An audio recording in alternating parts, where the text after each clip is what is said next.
Hello, we're back. Finally. Yeah, it's been a while. It's been a hot week.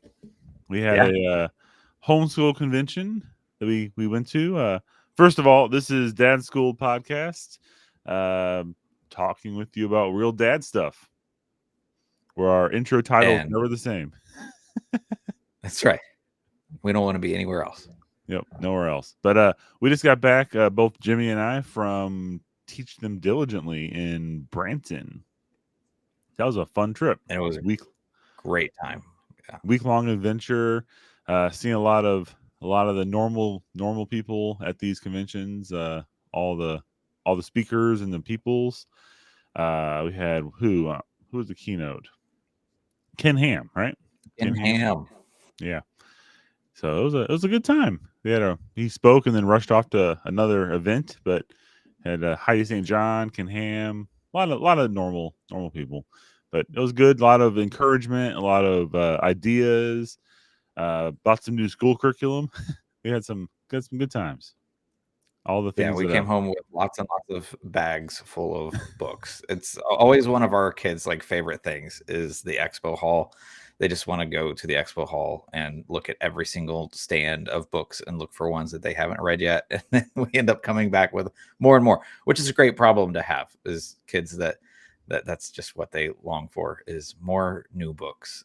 But more books. Yeah. but my one thing, I loved the conference. I love going to these, but if I heard one more male speaker get up to the microphone, say, "Hey, dads," just pat your wife on the back and say, "You did a good job picking out the curriculum, and then you've done a great job," and letting them all off the hook and saying, "That's all you have to do is just tell your wife she's doing great." I was about to lose my mind. That's just my personal take. I think dads should be a little bit more involved than just patting their wife on the back only and then saying I did my job. So there were a Yeah. few that said that, and Yeah. it We had got to men's me. breakfast. Basically, that was the whole spiel, wasn't it? Just about. Yeah. Yeah. The Yeah. We breakfast was great. They had plenty of food this time, so that was good. yeah, plenty of food. It was good breakfast. Good breakfast. Not terrible speaker, but it was the gist of a lot of the conversations directed at the men this time were in fact encourage your wife because she needs you, and I would agree with Jimmy. I think this homeschool convention and many others, but more so this one, they are geared more toward women, and the stigma Mhm. is more that the mom is doing the teaching and the dad is going out in the world making a living. uh Even though there's undertones of the dad being a man of God and even being a pastor potentially. I've seen a lot of those situations in some of these talks, but they did focus a lot on coming home from that job and taking over the kids from mom who's had them all day and giving mom a break. I think that in today's world that is shifting a bit and the guys are more involved. Guys might even be working at home. In my situation, I work at home. um, I'm not the main teacher of our family, but I do find myself often very involved in the lessons. If I walk upstairs for coffee and they're talking, I get involved. I'm right there. I add my annoying comments that get eye rolls from my wife. So I'm involved. Um, you know, so my wife's not alone in this battlefield in our house. I know, Jimmy, your situation, you're the one who teaches your kids primarily, right? Yeah, I mean, we're probably like 60-40, 65-35, something like that. And right now, most of it's on me. But ultimately, I mean, my final hot take soapbox on the whole thing is just making the realization, helping other dads realize you didn't grow up in the same home as your wife. You don't have the same story as your wife, the same background. You come with different experiences. You come with different knowledge and attitudes and information than what your wife does. And to check out and say, "Oh, that's my wife's job. She's the homeschooler." You're Hmm. honestly, you're robbing your children of some amazing information, new knowledge, you have something to offer is my main point for dads. And just having it be said, yeah, just pat your wife on the back and you've done a great job. Like, no, no. And I'm not saying you even have to take on even 10% of the homeschooling. If you do, awesome. But my main contention is you do have something to share. You do have something of value, and your kids need to hear it. So that's what I long to hear from a speaker, and I haven't heard that quite yet. Well, I'll add to that one more second. But maybe this means you should become a speaker, Jimmy. Maybe you need to take Yeah, that bull by the horns next year. I noticed they haven't announced the keynote yet for next year, so fingers crossed. All right. They're like, Jimmy, who's this Jimmy guy? Who's this Jimmy guy? No, I'll actually expand what you said, and I'll say not just homeschool dads, but dads in general. Yep. Need to check out less with the family in general. And I would say it's not on the mom to educate your kids at home or when they come home from school. Either way, I think it's important that dads stay involved in the parenting, the discipline. It's not mom's job to do any of that stuff. It's you as a family. You got to be collectively aligned and doing the same thing. It's not a competition. It's not a, oh, dad handles the discipline, mom is the coddler, mom provides food, mom cleans that. This is a union between you and your wife on the battlefield of raising kids, and you need to treat it that way. It's not like, she's your companion. She is your fellow soldier in arms against the forces of children. I like the way you put that. That's good. Yeah, it got deep real fast there, didn't it? So yeah, I think it's important to stay engaged. Is all I'm saying. And no matter what if you're the breadwinner or if you're the bread stealer for the house, you need to help and be alongside your significant other. That's the takeaway, I think, for me. I know Jimmy has his own point of view, but yeah, I get on my soapbox. It happens. I carry it around with me everywhere I go. So speaking of soapboxes, why are we here today? Let's see. Oh, yeah. So the topic of today is talking with your kids when all they want to do is talk back. That kind of fits in with this, doesn't it? Yeah. So there's a couple phrases, the less commonly heard one, before correcting their tone, maybe we need to check our own tone. Another way to put that is check yourself before you wreck yourself. And what was it that your wife said to me over the weekend that it fits right in with this? It's not, something about, hey, Josh, shut up. No, not that one. No, the other one. The other one. No, not that one. No. I don't know. I didn't catch it. It was something around the lines of like, it's not what you said, it's how you say it.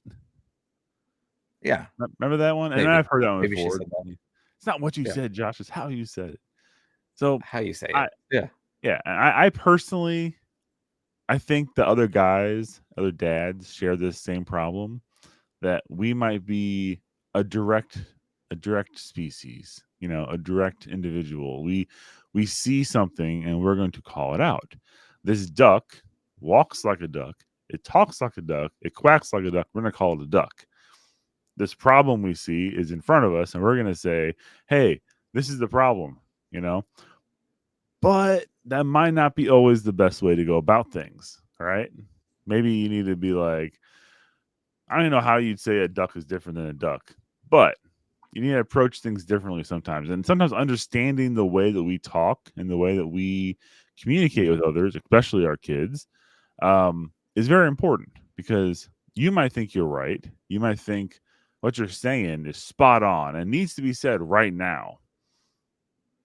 Does it? I think and I think what she said was something along the lines of it's the delivery.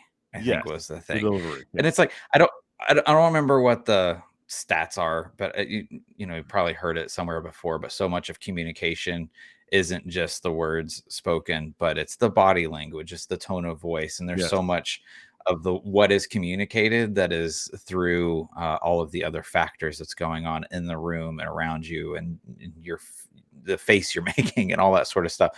That so much of communication is also all this underlying stuff. And uh for me, I feel like that's the part that I lose control of the quickest.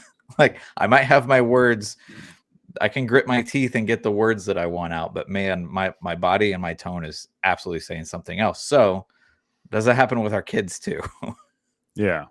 And it's actually, it goes into our adult conversations as well. Like, I'm sure you guys have heard not to text certain things to people, or you gotta be careful how you text to people because you can't read the tone. I Yep. mean, I manage a software development team in the real world as my big boy job, and my people who I'm in charge of, we do have some constant battles we have to watch out for, because when you have a software team, you have people who like solving problems, and they like there's certain ways you can solve problems, and there's a million ways you can solve a coding problem, but there's a million wrong ways to do it too. And everyone has their own opinion, and everyone has their own things they like to push, and you got to be careful because you have egos involved, and it gets messy sometimes. People take things out of context, and people, unless you jump on a phone call with somebody or a video face to face. I work remotely, so we got to be really careful how we talk to each other sometimes, because things can get taken out of context real fast. And then you have somebody who just flies off the handle, and you're like, well, how'd that get so bad? And it's the same thing like with our kids. You gotta be careful that even if you're sitting right next to them, you can say something and it be taken completely wrong. And if you're a body language deaf idiot who can't read somebody or read the emotion, which I feel like I am a lot of the time, um, then you can get yourself in some trouble. Like, I can read my wife's body language really well, more too well sometimes. Like, I'll be like, what I do wrong? Nothing, and I read that as I did something wrong. That's my gift, is to read that from her that fast. But kids are hard sometimes. You get caught up in the emotion of trying to be the parent, and you should be correct, so you should be correcting. You should be, you see them say the wrong thing, so you want to, or do the wrong thing, so you need to correct it right away. That's my mentality. I know it's not the correct mentality, but it's my mentality, and that gets me in trouble a lot of times. So Yeah, I think we get so used to how our spouses communicate, and we can read them well, and we also spend as much time living with our kids, and so we're yeah, like, well, we should be able to read our kids too. Thing is, they're figuring it out. They're trying different things. They're still awkward, and they're just as they're maturing and growing, and it doesn't come out right oftentimes. And so then right. we get all confused, and I don't know what's happening, and we can get flustered, and it just turns into this snowball effect. So yeah, how do we handle all of that as they're learning and growing and we're just confused? Okay, so what? I have a story. I have a personal story that was Okay. laid on my heart. All right. Literally last night on my drive back from Branson, I was thinking about, hey, we have a show coming up today. This might be a good topic, and I feel really convicted about this. I'm going to say a little story. There's a game that our good friend, my good friend Jimmy and his family introduced my family to by saying, "Hey, you should play this game." So we played it. It's called Skull King. Great game. Highly recommend it. You should look it up. Rules can be a doozy to figure out. We're still learning things that we were doing wrong. Both of And us. both families, Both and we families were had bad assumptions. yes, and it's also interpretation, how you look at these rules and how you read it. Yeah. It's really it can be interesting. So, anyways, Yeah. if you don't know what we're talking about, which you probably don't, look up the game. It's really, I highly recommend it. It's good, fun with the family. Yeah. In a nutshell, after we got together with Jimmy and his family, we played until to late into the night, had a good time. We played this game in our condos we stayed in. The next night, my family played it again, just my family at our condo kitchen table, and we were doing terrible. I was doing terrible. I got negative 300 points, which is bad. Like, I went the opposite way. I lost every single thing I could lose, except for like the first one or two. It was terrible. Um, and I know people listening don't know what I'm talking about, but it was a bad game from my part, and I don't think that played That's into this. Like I'm pretty good about losing. I think I don't get nasty, and I do turn the tables and try to take other people out and make their game tank sometimes. I don't think I was doing that in this game. I was just kind of playing. Halfway through the game, I will say there was a little disagreement on the rules of what was going on. We had the rule book out and we're reading it again and again. And my daughter, one of my daughters, she's 11. She was very strongly convicted that she was right, and she was talking to her twin sister uh, in a not so nice tone. Let's just put it that way. And this is a battle we're facing. They're growing up, and I get it. There's lots of things involved. Um, the scary word for dads, hormones. Things are just happening in kids' lives at this time, right? And yes. and I'm aware of these things. I'm not deaf to those things, right? Uh, but in the moment, I heard my daughter say something in a tone I did not like, and it flipped a switch in my mind. Like I'm like corrective dad pants on, right? So I turned at her and I told her that's not how we talk. That's not how I corrected her, right? And then I also thought I was right in the rule assumption. This is the biggest mistake, probably. Well, now this is the second biggest. The worst mistake was how I was talking to her. I was talking at her. I wasn't talking with her or to her. I wasn't trying to communicate with her in a way that was loving or kind. I was communicating with her in a way from authority that I thought I was possessing and correctness, which I was not possessing. So I told her this is how it's supposed to be and don't talk that way to me. Right? I could Mm. see her eyes swelling up. She looked at me and she was like, "But I'm right," And I was like, "Yeah." I went off on her, right? My wife's across the table.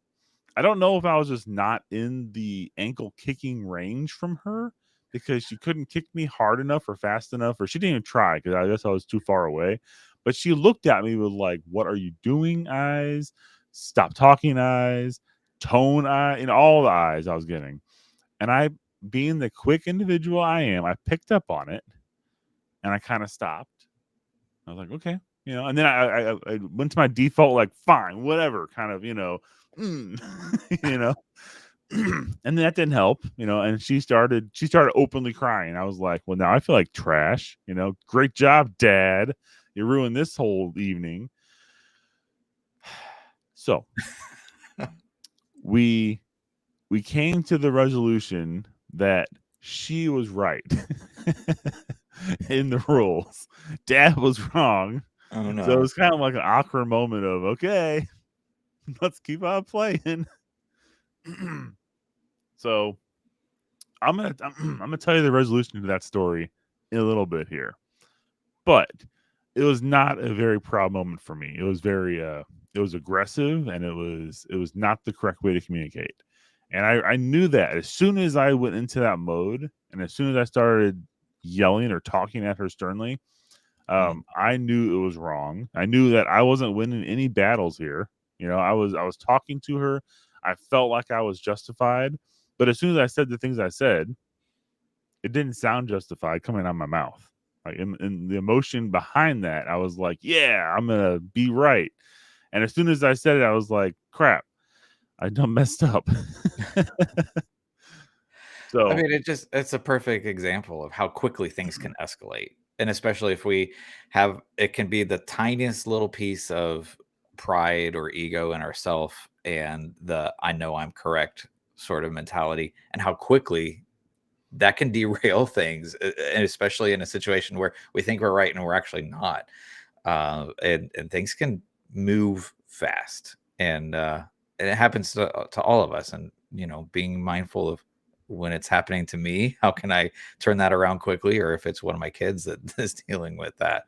Um, it's a lot to juggle, especially with a growing family, with the number of kids you have, and then just as they're growing up, like mhm, man, it's a constantly changing battlefield every day. it is. Yeah, and that's a good point. Like, I have a teenager I have twins in the middle, and then I have a 6-year-old. And Yep. it's different tones, different battles, different ages, all at the same time in the same moment, in the same location. And it can be a lot. And I know there's some dads out there who probably just have one kid and they're like, "Oh, my life is over." And then they hear this and they're like, "My life is so much better."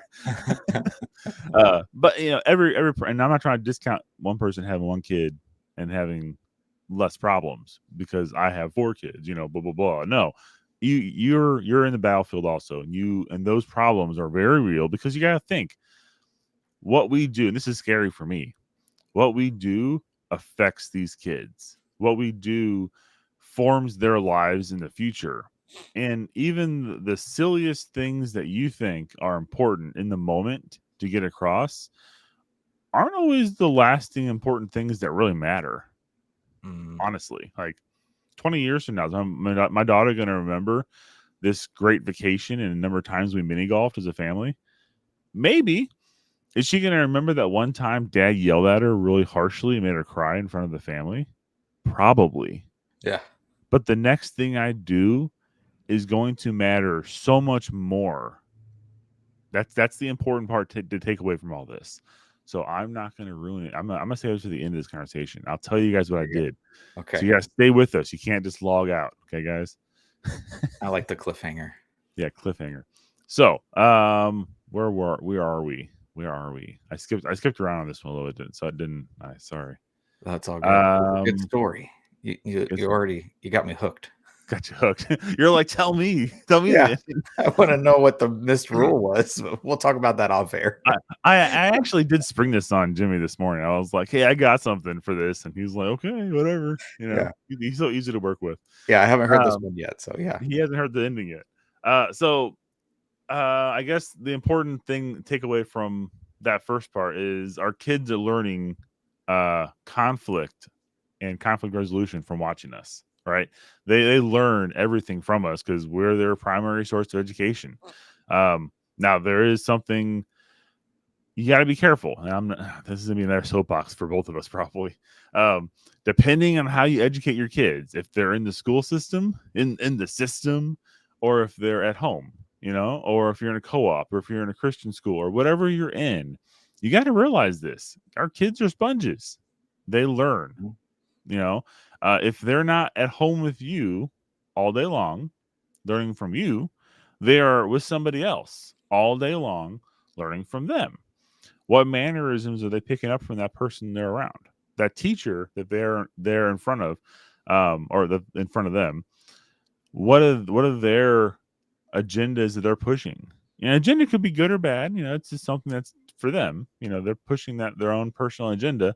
And if it's hopefully it's Christ filled, hopefully it's something that's uplifting and spiritually healthy for your children, no matter where they're at. But even at home, and let's just talk about the outside the 9 to 5 time zone, right? We're talking before 9 and after 5. When your kids are around you and your attention is probably on your kids the most at that point in time, I'd probably say, you know, as a family unit, how you interact with your wife, how you interact as a husband to your wife, as a husband to other family members, grandparents, the waitress or waiter at a restaurant, how you respond whenever someone calls and you don't want to talk to somebody on the phone. Are you conveying, oh, this person again? Oh, hey, how you doing? Yeah, you know, I talk to you. Oh, yeah, great. No.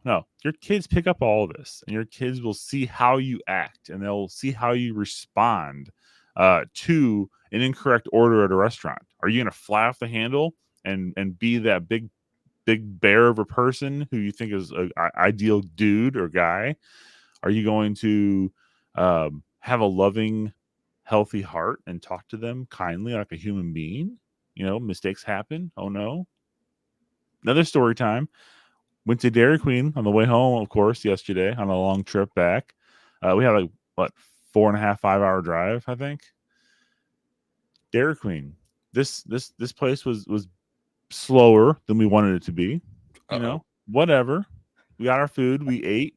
We were getting ice cream for the road. and they were slow getting ice cream, right? And they were busy, and whatever the situation, I'm not in behind the counter. I don't know what's going on. But when my wife got her concrete, it was not so concretey. It was more slushy and drippy and not, They didn't do they could not have held they it upside couldn't, down. no. It would have been like, Fail. yeah. So we got out to the car and I was like, no, we got to drive and this isn't right. I'm going to go take care of this. So I took it back inside. And I was like, hey, this is slushy. you probably just made this first in the long line of my kids, and it's my own fault for having so many kids and so much ice cream orders. That's the problem that they But had. this is not correct. And the person was gracious and they were happy. I wasn't mean to them, I don't think. My wife wasn't next to me to tell me how I actually did. So I'm guessing I did okay. But we got a concrete back. I don't think it was spit in, but it wasn't mine to eat anyway. So I wasn't as concerned. But it was more concrete. I got it back. My wife was happy, went on. But how differently could we have handled that? Like if I made a big deal about it, we got back. No, this is improper. See, kids, this is a crap business. Why would you do this to somebody? That wouldn't have helped anybody. I didn't take it aside away from my kids to hide this from them, but it was just like this is how you handle something, no matter where you are. As someone who worked in the food and service industry for a number of years, there's families that's how they choose to parent and teach and direct their children using service workers as some sort of example, and they turn toward their kids and make like a teaching moment, and it's just so awkward and uncomfortable for everybody. But I was going to say, part of my background, I don't know if we've brought it up on the podcast. My degree that I actually hold from college is recreation. I used to do games and all that sort of stuff. I used to do outdoor adventure stuff. It was what I was into. But some of the studies that I did were around like play as a kid, and how important play and all of that sort of stuff is for children as they're growing up. And there's so much of figuring out just interpersonal conflict resolution and communication that they learn on the playground. How do I communicate in a way that works? Like, you try this out, and then my friend Sally doesn't want to play with me anymore. Oh, that didn't work out, so let me try something else. Like those young interactions that they have as they're growing up are really, really important. And then in our case, as homeschooled families, that could mean that, oftentimes they have the same teacher every year. They're around the same kids really, really often. So my encouragement of if you can get into some co-ops, so they have other adult leadership that's not only their parents 24/7, and also having opportunities to be around other kids. Like, this is the time in their life. The point of saying that I studied play, that this is the point in their life where they're figuring these things out, and what they see modeled is what they're going to follow after. They're going to absorb what they are seeing and experiencing. And especially that's a challenge for homeschool families. And that family that just they haven't figured it out, and then when they do show up at your community event, you can tell, yeah, that family hasn't. Their kids are still really struggling to figure this out.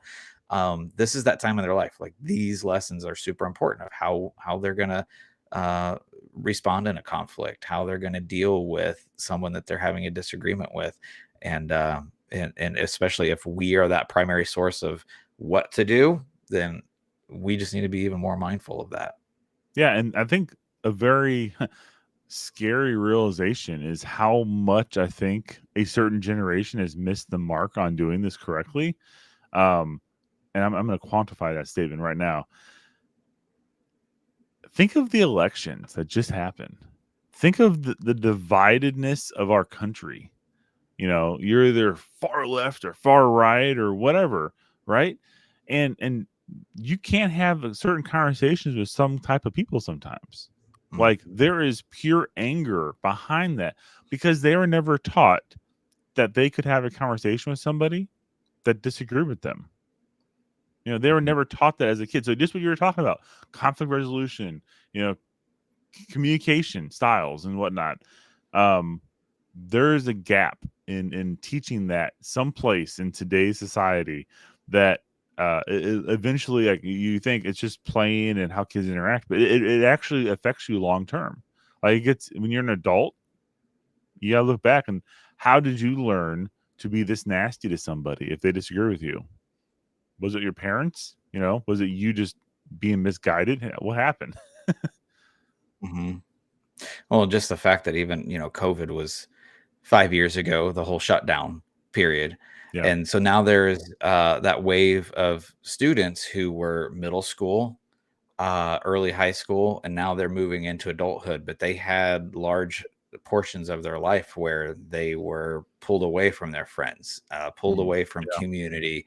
And there's some kids that are still experiencing their challenges of, they had that time of figuring out life kind of taken from them, and so there's a lot of learning that needs to go on there still, I think.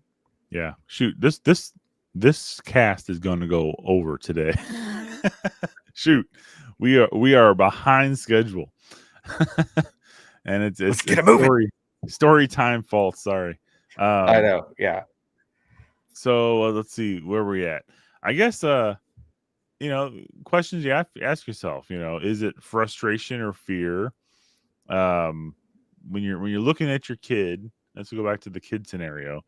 Looking at your kid and they're starting to have that attitude, start to have that disagreement with you or somebody else, and you're looking at them.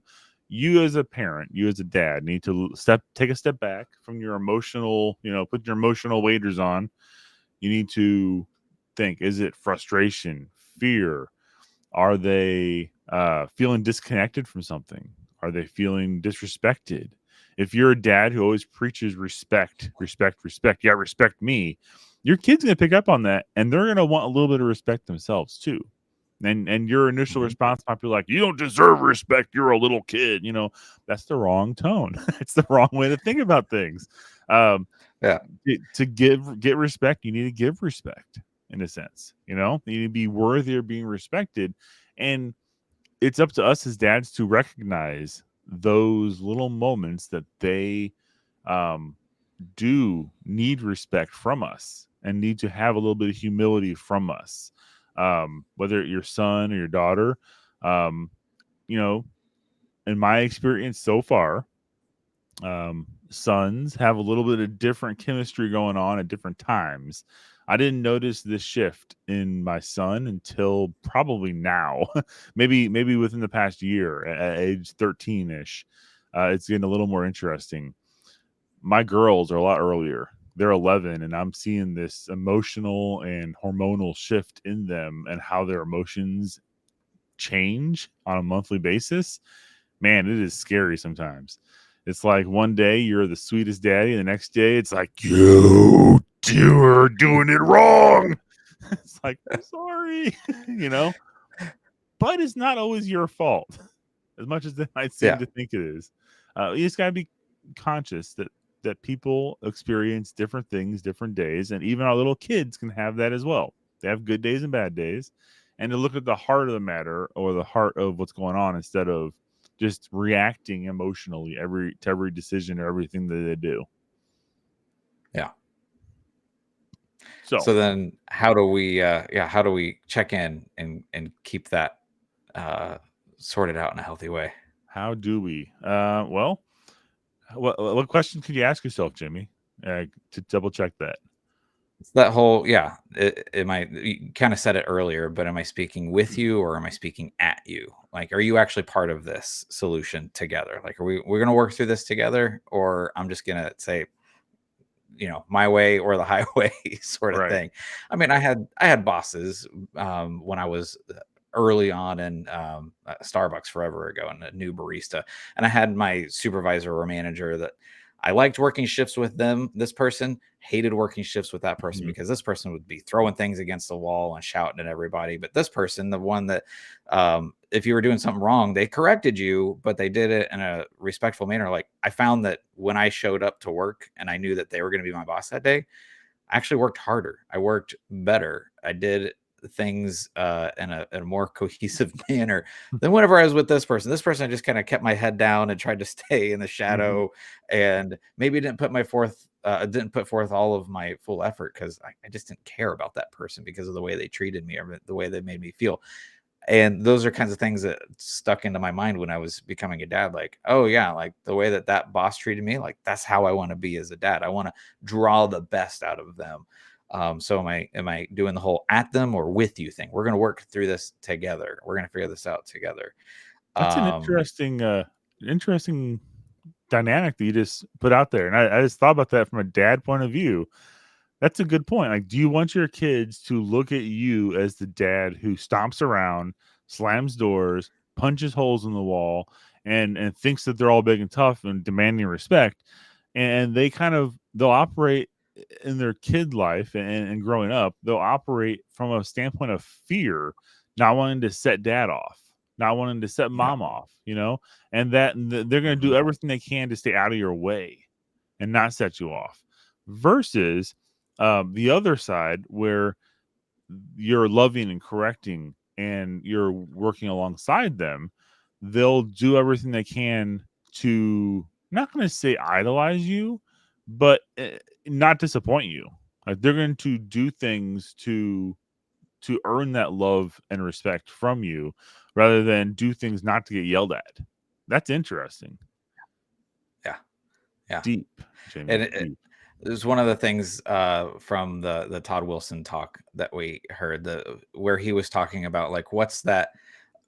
I'm getting to that point where I'm having the old man sounds. Like whenever I get up, I grunt and Yeah. all that sort of stuff. And especially working at the metal shop that I work at a couple days a week, like I get sore and I'm tired. But when my kids come to me, and all I'm wanting to do, like I just finished a long shift lifting heavy things. I just want to sit on the couch for a few minutes, and they come and ask me a question, and if as I'm sitting up I'm going, oh, like what does that communicate? That communicates something to them, even if I'm just trying to sit up and I don't realize there's these underlying things, like it matters to them. Yeah. And so just trying to be mindful of that sort of stuff too. That Like, no, that you're not a bother to me. My body is bothering me, not you. Yeah, you brought up the Tom Wilson talk, and I was in the same one that you were in, and that got me Yeah. thinking. I've had this exact scenario. He shared you know, I think every dad in the entire universe experienced this one. You sit down at a restaurant, you just get your food, you cut it into this perfect looking steak, and your kid goes, "I have to go to the bathroom," and the mom looks at you, and you look at your steak, you sigh and get up and you say something probably on the way to the bathroom, like, "You could have gone before we sat down, you could have blah blah blah blah blah."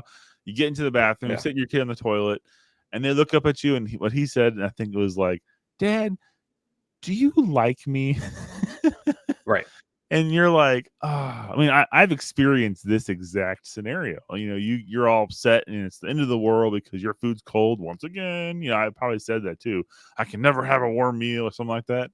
And you get in the bathroom, and then your kid's sitting there swinging their little legs in the toilet because they can't touch the ground yet. And they're like, "Do you hate me?" Yeah. Man, no, I don't hate you. But yeah, but you always sigh whenever I have to do something. I'm like, yes, because I'm Whenever annoyed. I Anytime I ever talk, that's the response I get. Like, that's not what Yeah. we want our kids to experience. Yeah. Yeah. That kind of digs you in the heart a little bit. Okay.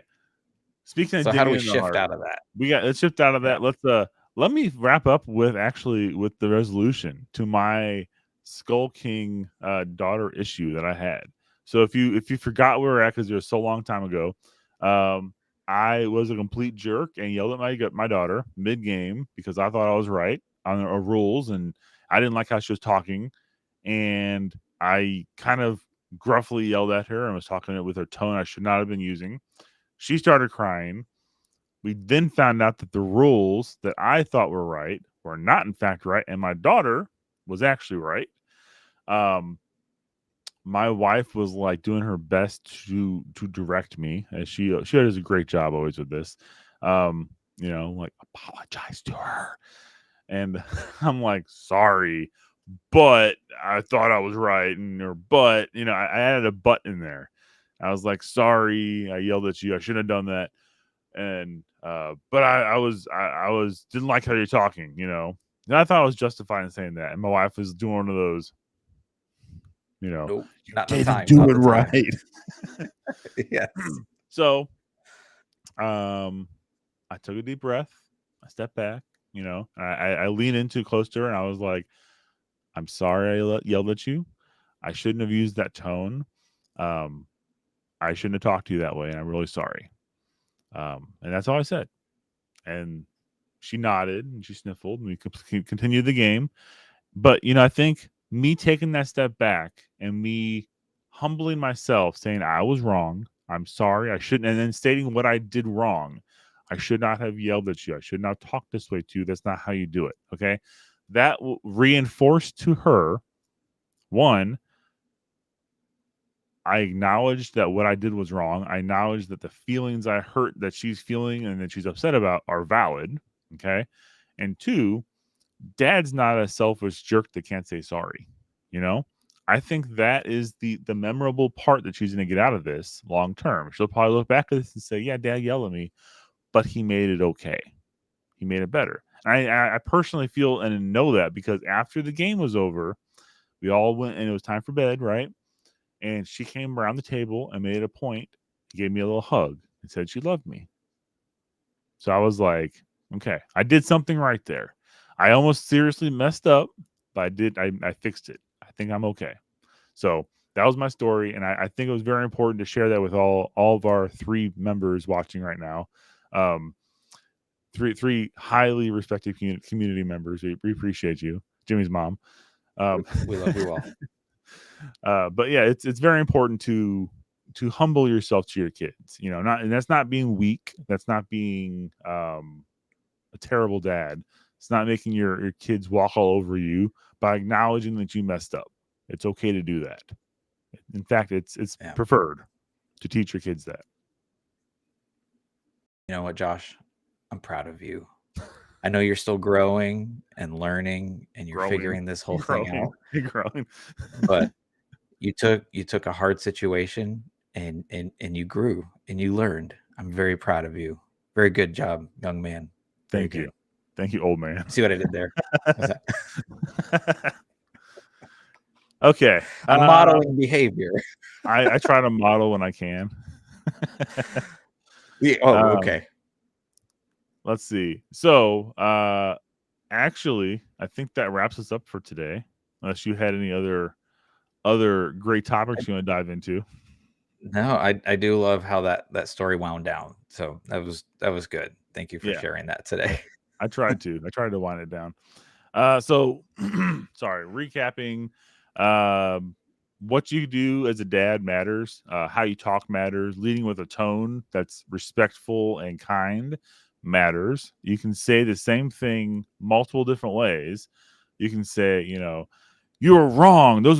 These rules are right. You know, you are wrong. I'm right. Or you can say, hey, let's take a look at these rules and look at it. You know, and you can take a step back. You can have a different tone. You can say, honey, I think you're wrong, but let's take a look at the rules. You know, you don't have to be so forceful. Just how you say the same exact words can make a big difference in a conversation. I learned that this weekend. Maybe someday I'll use the right words the first time. Probably not. We'll all get there eventually. But I'm really good at apologizing and meaning it. So I guess that's my spiritual gift. Yeah, it's my spiritual gift. It's apologizing.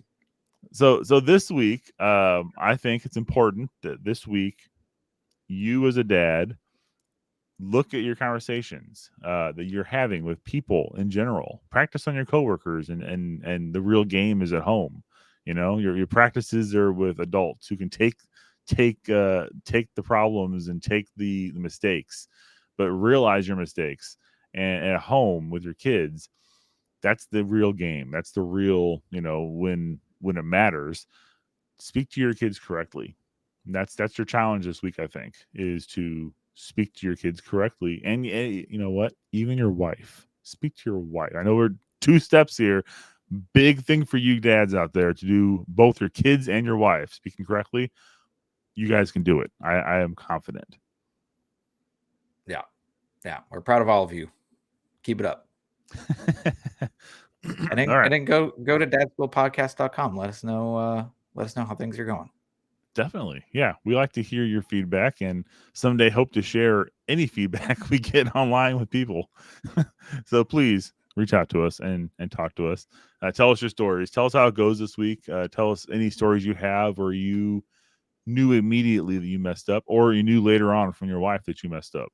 And knowing what you did about it. Just tell us your stories and we'll be glad to share it with the community if it's appropriate for our aging community. Other than that, I think we're good. All right. See you next week. Have a good one. Take care.